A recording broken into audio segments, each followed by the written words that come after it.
Merci de me faire cet honneur. Je suis ravie d'être là, pas seulement parce qu'il fait froid à Paris, mais je suis toujours très contente de venir vous voir ici. Donc moi je suis Absa Toussi, j'ai 37 ans dans un mois. Voilà, je suis femme, maman et entrepreneur, animatrice de télévision, mais ça c'est à côté. Vous avez à plusieurs reprises cité le nom de mon livre, et c'est de là que je vais démarrer, parce que le titre de mon livre est une provocation. Parti de rien. On ne part pas de rien. Mais pendant tout mon parcours, on me disait tu pars de rien et tu fais ça, tu pars de rien et tu fais ça. Et là, il y a un point fondamental à rappeler, c'est qu'on ne part pas de rien et personne ne part de rien. On part des valeurs transmises par nos parents, on part de notre histoire, on part de nos difficultés, on part de ce qu'on a pu observer durant son enfance, on part d'un environnement qui nous permet peut-être de relever des opportunités qu'on ne relève pas ailleurs.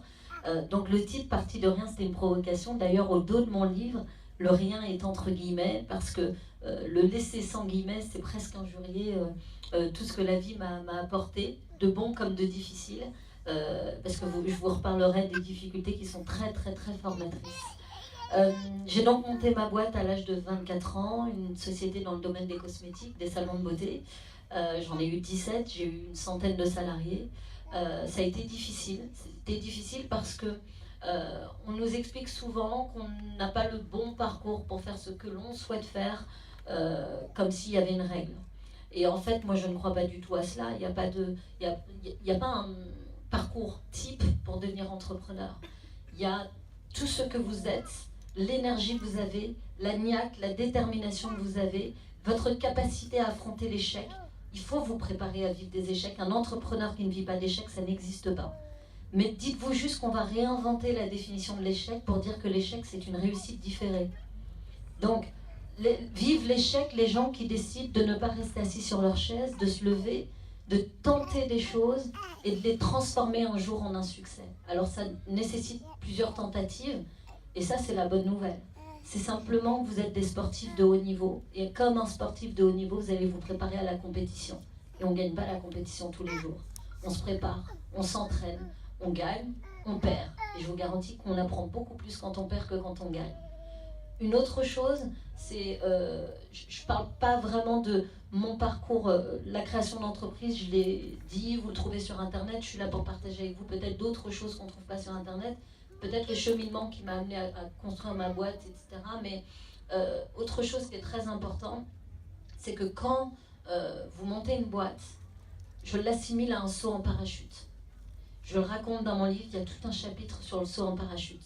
Parce que c'est exactement la même chose. Quand vous dites à vos proches, à votre entourage, etc., que vous allez sauter en parachute, tout le monde vous dit, mais t'es dingue. Pourquoi tu veux sauter en parachute? Il y a des choses tellement moins risquées dans la vie. Mais vous avez envie de sauter en parachute. Et vous n'avez pas envie qu'on vienne vous remettre en cause ou en doute cette volonté que vous avez d'aller vivre une expérience folle qui va créer de l'adrénaline, de la peur, mais quelque chose d'assez incroyable. Et donc, vous allez vous dire, je vais y aller.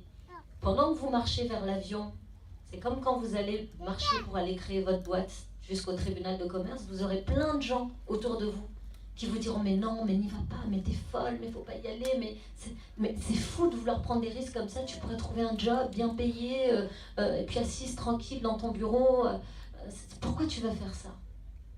Et vous direz, bah moi j'ai envie de faire ça parce que j'ai envie de vivre un truc différent. C'est exactement la même chose, et vous verrez que tous ces gens qui vous entourent et qui vous donnent plein de conseils à ce moment-là, qui sont très généreux en conseils, si vous arrêtez une seconde et que vous les regardez et que vous dites, mais tu l'as fait? Non, ils ne l'ont pas fait. Ce sont toujours les gens qui ne l'ont pas fait qui sont les plus généreux en conseils sur des choses que vous allez tenter mais qu'eux n'ont pas fait, donc c'est l'inconnu pour eux, mais ils vont vous conseiller sur des choses qu'ils ne connaissent pas. Le seul moyen d'apprendre, c'est de tenter, c'est de vivre la chose. Au pire, quand vous perdez, vous repartez avec un sac qui est plein d'expériences. Vous ne repartez pas avec un sac vide, ça n'existe pas. Donc vous allez vous monter dans cet avion et vous allez vous envoler à 4000 mètres d'altitude. Vous aurez mal au ventre, tout comme quand vous montez votre boîte. Vous aurez mal au ventre, vous allez mal dormir, vous allez vous remettre en question en permanence. Et c'est essentiel de se remettre en question en permanence. C'est les rendez-vous que vous avez avec vous-même. C'est là où vous poussez vos réflexions, vous vous poussez vous-même dans vos retranchements, vous vous challengez, vous dites il faut que j'y aille, il faut que j'y aille. Non, mais oui, mais non. Et toutes ces questions, elles sont utiles et nécessaires. Et Une chose, une petite parenthèse, quand vous avez votre idée de départ, j'ai entendu plein de gens dire oh, j'ai une idée géniale, mais je ne vais pas en parler. J'ai plein de jeunes qui viennent me voir qui me disent j'ai une idée formidable, j'aimerais que vous me conseilliez sur l'idée, mais je ne vais pas en parler parce que j'ai trop peur qu'on me la vole. Ça, vous l'avez tous peut-être entendu, vécu ou dit vous-même. C'est une erreur, une grosse erreur. Raconter votre idée, c'est la challenger, c'est la confronter à votre client de demain. Il y a de la critique constructive, il y aura des critiques qui seront inutiles. Mais l'important, c'est que vous soyez poussés dans vos retranchements par les gens que vous allez devoir conquérir demain et qui seront vos clients. Donc ce sont ces gens qui vont vous interpeller sur votre projet. Plus vous allez accepter cela, plus vous allez rôder votre idée de départ pour la rendre meilleure. Il n'y a pas un business plan de départ qui soit le même du début à la fin. Il se modifie forcément parce que vous évoluez forcément. Donc racontez vos idées. L'idée que vous avez eue, il y a probablement 10 personnes dans le monde qui l'ont eue. Mais elle ne sera pas la même parce que c'est vous qui la portez. Et si c'est vous qui la portez, vous allez y apporter votre ADN. Moi, je suis dans les cosmétiques. Les cosmétiques, c'est des produits de beauté. Il y a plein de marques de produits de beauté. Qu'est-ce qui fait la différence? C'est l'histoire qu'on raconte. C'est l'ADN qu'on va mettre. C'est la façon dont on va raconter le produit. C'est les ingrédients qu'on va mettre dedans. C'est l'image de la marque. Par exemple, aujourd'hui, nous, on n'a pas d'égérie mannequin. On n'a que des femmes qui ont créé un business ou quelque chose pour dire la beauté, c'est ça. C'est de faire. Donc on transmet un message et on répond à notre rôle social qui est de dire que la beauté, c'est pas forcément d'apprendre à 12 ans à se coiffer, à se maquiller sur YouTube. La beauté, c'est d'entreprendre, de devenir une femme libre, de créer des choses, d'être indépendante. Ça dégage beaucoup plus de force et donc de beauté qu'une beauté simplement belle plastiquement, mais qui derrière serait extrêmement fade. Donc nous, on raconte l'histoire différemment. Donc à la fin, ma marque de beauté, de toute façon, elle est différente. Donc racontez votre idée, mais apportez-y ce qui n'est pas copiable, ce que vous êtes. Mais ça faites-le. Je reprends mon saut en parachute et je vais aller vite. Vous entrez dans l'avion, vous montez à 4000 mètres d'altitude, vous avez mal au ventre, c'est le moment où vous allez immatriculer votre boîte. Quand vous arrivez en haut, la première fois que j'ai sauté en parachute, j'étais avec 5 ou 6 garçons qui étaient là, ouais, on va sauter en parachute et tout, ils faisaient les hommes pleins de testostérone, il n'y a pas beaucoup de garçons, donc je peux en profiter. Et puis, le moniteur avait dit quand on arrive en haut, en général, il n'y a plus de bruit. En général, tout le monde a peur. Ils faisaient les vaillants. Et bien, arrivé en haut, il n'y avait plus de bruit.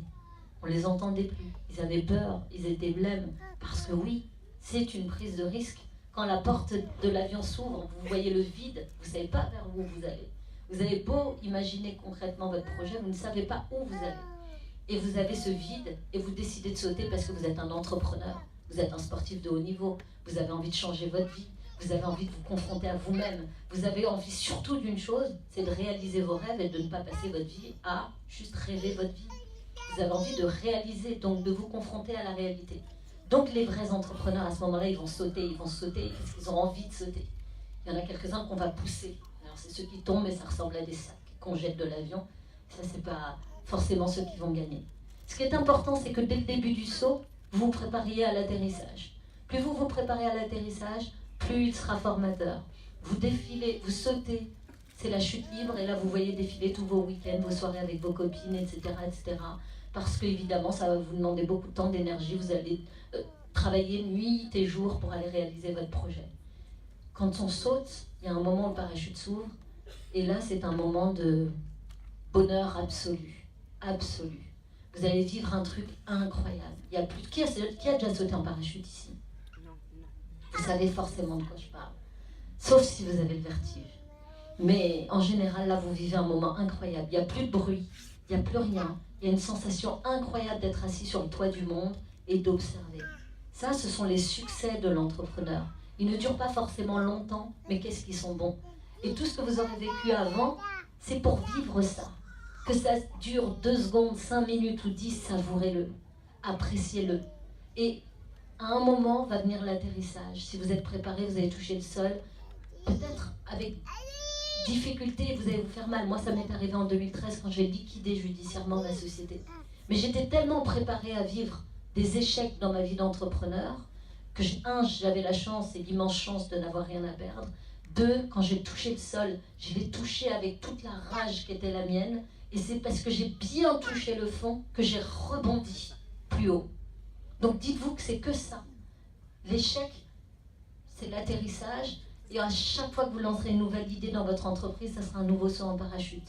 Chaque idée ne sera pas un succès, parce que nous, les entrepreneurs, on se lève le matin, on dit « Oh là là, j'ai une idée de folie, je vais révolutionner le monde, je vais détrôner Steve Jobs. » On ne le détrône pas forcément, mais on tente. Et c'est le fait de tenter de vivre cette expérience qui fait que vous rebondissez au plus haut. Mais vous savez que toutes vos idées ne vont pas être des succès. C'est pareil pour le saut en parachute. L'important, c'est de le vivre à fond. C'est effectivement l'atterrissage. Et cette anecdote que je vous raconte, c'est parce qu'en septembre 2013, quand je liquide ma boîte après un an de difficultés majeures, où j'avais lancé un principe de franchise qui n'a pas fonctionné, je récupère mes points de vente, donc les dettes qui vont avec, et je finis avec une liquidation judiciaire. Donc mon rêve, mon projet s'arrête, et en même temps, ce rêve qui ressemblait à une prison c'était magnifique de l'extérieur, j'étais à la télé, c'était formidable, tout le monde trouvait ça génial. Moi j'étais à l'intérieur, je souffrais comme pas possible. Je me réveillais tous les matins, j'avais 15 problèmes au lieu d'avoir 3 projets. Je souffrais, mais il fallait montrer que le beau. Les médias ne montraient que le beau, et c'était compliqué. Parce qu'il fallait que j'assume d'avoir échoué, chose que j'assumais, mais je n'assumais pas pour tous ces jeunes qui m'écrivaient en me disant « je veux faire comme toi », parce que c'était une façon de leur dire « bah ouais, mais on se plante quand même ».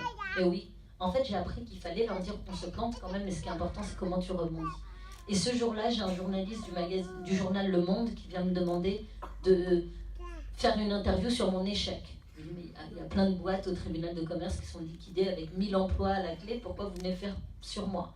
Et il m'a dit, parce que j'ai envie. Et je lui ai dit, bah ok, mais dans ce cas-là, vous allez tout raconter. Et je lui ai raconté ça, parce qu'au début, il arrive, il me dit, vous êtes au fond du trou, hein. Je lui dis, non, pas vraiment. Il me dit, si, vous êtes au fond du trou. Je dis, bah, toujours pas. Et là, il me dit, mais vous venez de planter votre boîte et tout. Je dis, oui, je viens de planter ma boîte et tout. Mais je ne suis pas au fond du trou, je suis dans la phase de rebond. Le trou, c'était avant, quand j'ai vécu mon burn-out, etc.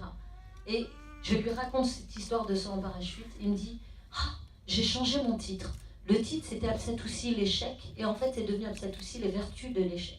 Parce que oui, il y a des vertus à l'échec. Donc je vous raconte ça parce que pour moi, c'est le message le plus important que j'ai à vous donner aujourd'hui.